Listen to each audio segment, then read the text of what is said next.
Asansol polo ময়দানে শুরু হলো আন্তর্জাতিক বাণিজ্য মেলা। সোমবার সন্ধে ফিতে কেটে এই মেলার আনুষ্ঠানিক সূচনা করলেন আসানসোল পৌর নিগমের মেয়র পরিষদ সদস্য গুরুদাস চ্যাটার্জি। উপস্থিত ছিলেন আসানসোল পৌর নিগমের ইঞ্জিনিয়ার শুভাশিস চ্যাটার্জি। উদ্যোক্তাদের তরফে জানানো হয়েছে এই মেলায় প্রায় 100টি স্টল এসেছে।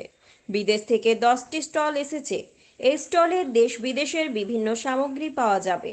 এর পাশাপাশি বুর্জ খলিফা, এনফিল টাওয়ার, টুইন টাওয়ারের আদলে তৈরি করা হয়েছে, যেখানে ফুটে উঠেছে দুবাইয়ের কাল্পনিক চিত্র। আগামী 8ই অক্টোবর পর্যন্ত এই মেলা চলবে। তার সাথে রয়েছে প্রত্যেক দিন সন্ধ্যায় সাংস্কৃতিক অনুষ্ঠান।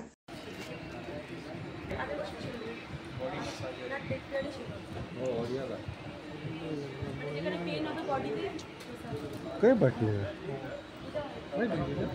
ना এই প্রথম ইন্টারন্যাশনাল ট্রেড ফেয়ার অনুষ্ঠিত হচ্ছে পোলো গ্রাউন্ডে। দেশ বিদেশের প্রায় 100টি স্টল এখানে এসছে, বাংলাদেশ থেকে আরম্ভ করে। তাছাড়াও বিভিন্ন দেশের স্টল এখানে এসেছে।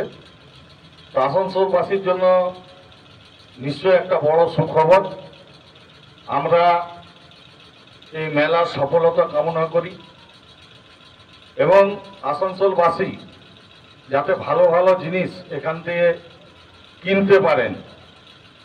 আর 15 দিন পর দুর্গোৎসব, আমাদের সব থেকে বড় উৎসব। তো এই মেলায় আসার জন্য অনুরোধ করব।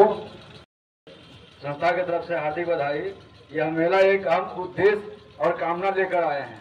यह मेला में जो दुर्गा पूजा के पूर्व जो हम लोग खरीदारी करते हैं बाजार में, उस खरीदारी को आप यहाँ भी कर सकते हैं। आप एक ही छत के नीचे घर का सारा सामान मिलेगा। और उसके बाद अगर आपके बच्चे हैं, उनके सेल्फी के लिए अलग अलग पॉइंट हम लेके आए हैं। जैसे दुबई का बुर्ज खलीफा है, एफिल टावर है, आपका ट्यून टावर है, खाने पीने का हर व्यवस्था है। हम आसानसोल से कामना करेंगे कि आप आइए और इस मेला का अधिक से अधिक आनंद लीजिए। धन्यवाद।